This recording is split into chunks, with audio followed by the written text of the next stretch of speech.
নমস্কার, NE24 চ্যানেলের প্রত্যেক দর্শক শ্রোতাদের জানাই স্বাগত। আমি অর্পিতা ধর। শালগঙ্গা রাধাবল্লভ রায় কালাচাঁদ আশ্রমের প্রাণপুরুষ অনন্ত পূজ্যপাদ গুরু মহারাজ শ্রী শ্রী ব্রজরমণ গোস্বামীর 36তম তিরোধান দিবস আগামী 1 জ্যৈষ্ঠ শালগঙ্গা আশ্রমে দুদিনব্যাপী বিভিন্ন কার্যসূচির মধ্য দিয়ে উদযাপিত হবে। শনিবার একথা জানান আশ্রমের কর্ণধার বরেণ্য গোস্বামী। তিনি বলেন, প্রভুপাদ ব্রজরমণ গোস্বামীর পদাঙ্ক ও মতাদর্শ অনুসরণ করেই তারা অনুষ্ঠানের আয়োজন করেছেন। বিশেষভাবে প্রাধান্য দেওয়া হয়েছে দরিদ্র নারায়ণের সেবা। সেজন্য 360টি জায়গা বেছে নেওয়া হয়েছে প্রত্যন্ত অঞ্চলে। ওই সব জায়গায় দরিদ্র নারায়ণের সেবার ব্যবস্থা থাকবে। এছাড়া 14 ও 15 দুদিন বরাক উপত্যকার যেসব জায়গায় শিষ্যরা ও অনুগামীরা রয়েছেন তারা স্বাস্থ্য শিবির, চক্ষু পরীক্ষা শিবির, রক্তদান শিবিরের আয়োজন করবেন। তিনি তাদের সেবামূলক কাজের প্রসঙ্গ টেনে বলেন, তাদের অন্যতম স্বেচ্ছাসেবী সংস্থা ব্রজাদিত্য নববর্ষে 4348 জন অসহায় মানুষকে বস্ত্রদান করে তাদের নববর্ষে আনন্দ জুগিয়েছেন। 15 মে 1200 অসহায় মানুষকে বস্ত্রদান করবেন।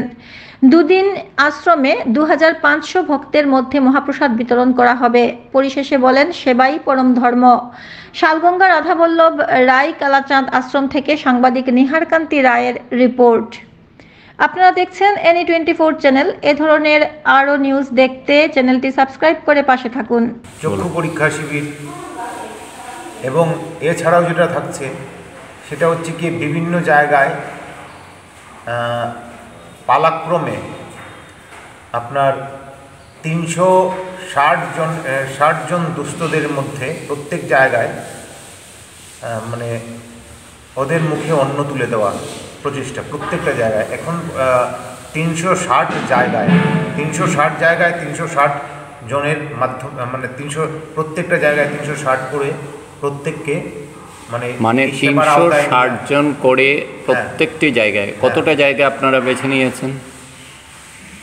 আমাদের পুরো এন্টায়ার মানে আমাদের অ্যাডজয়নিং বরাক ভ্যালি, এখানে আপনার দুয়ারবন্দ আছে, লোহারবন্দ আছে, তারপর আপনার আয়নমারা আছে, বড়বন্দ আছে, মানে প্রত্যেকটা ইন্টেরিয়ার জায়গায় এরকম প্রত্যন্ত অঞ্চলে 360 জায়গা শনাক্ত হয়েছে। 360টি জায়গা এবং 360 জনকে করে করে এই অন্ন সেবাটা চালিয়ে দেওয়া হবে। আচ্ছা, আর কি থাকবে? আর হচ্ছে গিয়ে শ্রীহরির নাম এবং লীলা বিষয়ক কীর্তন থাকবে। কোথায় থাকবে এটা? এটা আশ্রমে। আচ্ছা, আর এছাড়াও হচ্ছে গিয়ে ভক্ত সেবা। আমাদের তো আমরা তো যেভাবে আয়োজন করেছি প্রত্যেকবার যেভাবে হয়, আমরা 2500 জনের আয়োজন করেছি, মানে দুদিনে মিলে। দুদিন থাকবে অনুষ্ঠান, 5000, 1 তারিখ এবং 2 তারিখ। হ্যাঁ হ্যাঁ। আচ্ছা, তো দুস্থদের কিছু দেওয়া হবে নাকি? আপনি বললেন যে স্বাস্থ্য শিবির থাকবে, ব্লাড ডোনেশন ক্যাম্প থাকবে, চক্ষু পরীক্ষা, এগুলো কি এখানেই হবে? না, এগুলো বিভিন্ন জায়গায় হবে। বিভিন্ন জায়গায়, এগুলো নাম বললাম, এইসব জায়গায় এই 360টি জায়গায়। হ্যাঁ, আশ্রমের যারা অনুগামীরা আছেন ওরাই এই সেবা, শোভানুদ্দায়ীরা, হ্যাঁ ওরাই ওই সেবায় অংশগ্রহণ করবেন। মানে শিষ্যরা যারা আছেন, শিষ্য ভক্ত সবাই, শিষ্য ভক্ত যারা অনুগামী শোভানুদ্দায়ী আশ্রমে। আচ্ছা, তো এগুলো বিভিন্ন জায়গায় হবে, মানে পার্টিকুলার ওই বিশেষ করে ওই দিনটাকে ধরেই হবে না এরপরও হবে? ওই দিনটাতে এরপর তো হচ্ছে, কিন্তু সাউন্ডটা কমে যাবে।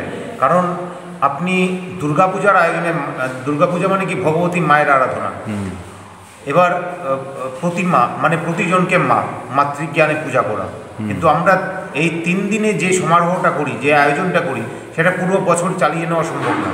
কারণ সেটাতে শ্রদ্ধা বিঘ্নিত হয়, বিভিন্নভাবে বিঘ্ন আসে। দুস্থদের মধ্যে কোনো কাপড় কিছু এগুলো থাকে? এগুলো হয় যে কাপড় হবে, কাপড় হচ্ছে গিয়ে এটা নববর্ষতে দেওয়া হয়েছে। আপনার এই নববর্ষতে, গত নববর্ষতে ওনার সেবাদর্শী মানে সেবাদর্শী অনুপ্রাণিত একটা সংস্থা আছে যেটার নাম ব্রজাদিত্য সেবা সংস্থা। ব্রজাদিত্য সেবা সংস্থা, সেটা থেকে আপনার 4348টা কাপড় দেওয়া হয়েছে। আচ্ছা, আর আপনার 1200 কাপড় দেওয়া হবে এই উৎসবকে ক্যান্ডু করে 12টা। ঠিক আছে, এখানেই দেওয়া হবে। হ্যাঁ। আচ্ছা, ঠিক আছে, ধন্যবাদ।